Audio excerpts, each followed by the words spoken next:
Welcome back after the break. आज जुम्मे की मुनासबत से हमारा सेगमेंट ज़ाब्ता हयात और कई ऐसे ब्रूइंग इशूज़ ख़ास तौर पे हमारे माशरती रवैयों के हवाले से जो हम चाहते थे कि हम उसको दीनी या शरई एतबार से भी कवर करें।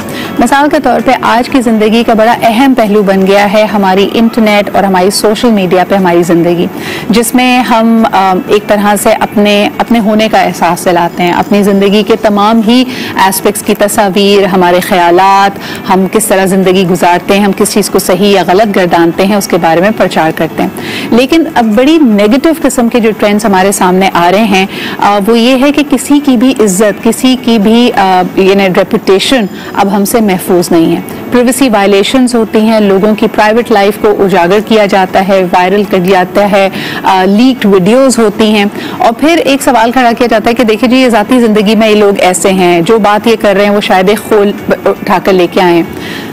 क्वेश्चन ये है कि आपकी पब्लिक लाइफ और आपकी प्राइवेट लाइफ में हमेशा तजाद होगा, कोई भी शख्स ये क्लेम नहीं कर सकता, लेकिन उसको कौन सी फोर्सेस एक्सप्लॉइट करती हैं, दैट्स अनदर डिबेट। और दूसरा हमारा यानी बहैसियत एक माशरे का हमारा उस पर क्या रद्द अमल होना चाहिए, दीनी अहकामात क्या हैं। आइए ज़रा इस पर गुफ्तगू करते हैं, यकीनन आपके क्वेश्चंस भी शामिल करेंगे। हमारे साथ आज मौजूद हैं अल्लामा ज़ुहैर आबिदी साहब। अस्सलाम वालेकुम अल्लामा साहब। सब बहुत बहुत शुक्रिया।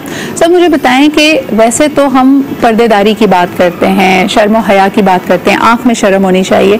सोशल मीडिया के बारे में क्या ख्याल है, यानी वो लोग जो खुद भी पर्दा ऑब्जर्व करते हैं, अगर वो सोशल मीडिया में जाके दूसरे लोगों की जिंदगी देख रहे हैं, उनकी वीडियोस, उनकी पिक्चर्स और खुसूसन मर्द हजरात जो खवातीन की जाके तस्वीरें देख रहे हैं, क्या अहकामात हैं? बिस्मिल्लाहिर्रहमानिर्रहीम। ये सोशल मीडिया जहाँ एक बहुत ही कारआमद चीज़ है, वहीं एक बड़ी तबाहकुन चीज़ भी है जी। हमारे यहाँ प्रॉब्लम ये है कि हम किसी भी चीज़ के लिए कोई मयार और कोई पैमाना नहीं कायम करते। मसलन आप ये देखें कि जिसने ये मोबाइल फ़ोन एंड्रॉयड बनाया है, उसने 13 साल तक अपने बच्चे को मोबाइल नहीं इस्तेमाल करने दिया। हमारे यहाँ 2.5 साल के बच्चे को हम मोबाइल पकड़ा देते हैं अपनी आसानी के लिए। तो एक तो ये गलत हैबिट, इसकी फिज़िकल बीमारियाँ अलग हैं और इसकी सोशल बीमारियाँ अलग हैं। दूसरी बात जो सबसे बड़ी अहम है, ये जो आपने कहा कि हम इसमें घुस जाते हैं, उसमें घुस जाते हैं, इसको बोलते हैं, उसको बोलते हैं। इसकी एक बुनियादी वजह यह है कि हमारे यहाँ अगर आप माशरे में देखें तो अक्सरियत आपको बेकार मिलेगी। फालतू टाइम बहुत है उनके पास, कुछ करने के लिए नहीं है। अब जब कुछ करने के लिए नहीं है तो फिर जैसे वो कहते हैं बड़ी माजत के साथ बुजुर्गों से कि घर के जो बुजुर्ग औरतें या मर्द होते हैं, खासतौर से खवातीन जो होती हैं, जब वो बुजुर्ग हो जाती हैं तो अब उन्हें कोई काम तो होता नहीं कहीं जाने, तो अब वो बहू ये कर रही है, तो सास वो कर रही है, तो फलां ने ये कर दिया, तो ये सब काम वही करते हैं। अब ये मर्द भी करने लगे जो फालतू होते हैं, बेकार होते हैं। मुझे बताएं कि अक्सर हमारे यहाँ कहा जाता है कि अगर आप कोई बात बेशक कितनी कड़वी क्यों ना, मैं तो सच बात कर रहा हूँ, ट्रोलिंग जो लोग कर रहे हैं, किसी भी तस्वीर पे, किसी भी आपके अमल पे आपको नेगेटिव फीडबैक दे रहे हैं और आपको कह रहे हैं कि ये गलत है, क्या वो खुद गुनहगार हो रहे हैं ये बात करके, या वो सच बोल रहे हैं? नहीं, सच बोलना ज़रूरी है, बहुत अच्छा है, लेकिन सवाल ये पैदा होता है कि आप जो बात कह रहे हैं उसके इफेक्ट्स क्या हैं। सही। उसकी अफादियत है या उसका नुकसान है, या कुछ भी नहीं है, जस्ट एक मिर्च मसाला आप की खातिर आप कर रहे हैं। अगर तो उसका कोई फ़ायदा आप समझ रहे हैं कि है तो ठीक है, आप सच बोले। लेकिन अगर उस सच बोलने से कोई नुकसान हो रहा है तो आपका सच छुपाने लेना जो है वो भी इबादत है। बिल्कुल सही। जो मर्द हजरात खवातीन के लिबास, उनकी अंदाज़े ज़िंदगी पे जाके नेगेटिव कमेंट्स करते हैं और उनको एक तरह से प्रीच करते हैं कि वो जो कर रही हैं वो गलत है, क्या ऐसा करना शरीयत में इसकी इजाज़त है? प्रीच करना और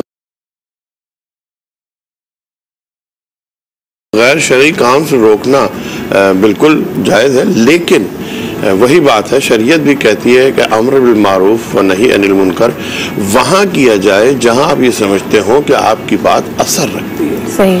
अगर आपकी बात असर नहीं रखती उस जगह पर तो आपको कोई ज़रूरत नहीं है कि आप डंडा लेके खड़े हो जाएं और या खामखा एक चीखना चिल्लाना शुरू कर दें कि साहब ये ऐसा। अगर तो आप इफेक्टिव हैं वहाँ पर तो ठीक है, आप कहें और अच्छे तरीके से, प्यार से और तरीके से आप समझा दें।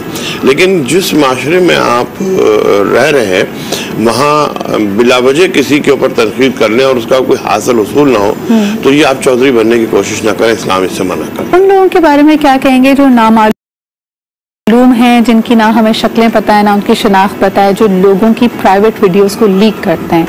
एक तो कानूनी कार्रवाई तो उनके ऊपर होनी चाहिए, लेकिन शरई रूह से किसी के बारे में आपको किसी का कोई ऐप पता है, कोई पर्सनल इंफॉर्मेशन पता है, वो वीडियो लीक कर दी जाए, इसके हवाले से क्या है? शरीयत ने यूब को पोशीदा रखने का हुक्म दिया है।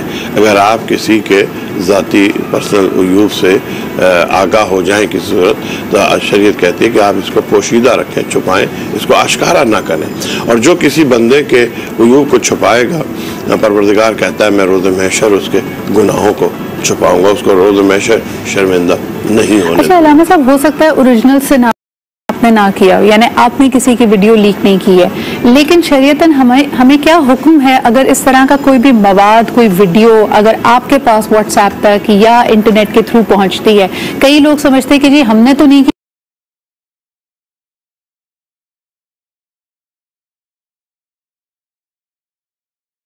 लेकिन वो उसको भी अपनी जिम्मेदारी समझते हैं कि मैंने आगे 4 को पहुंचानी है।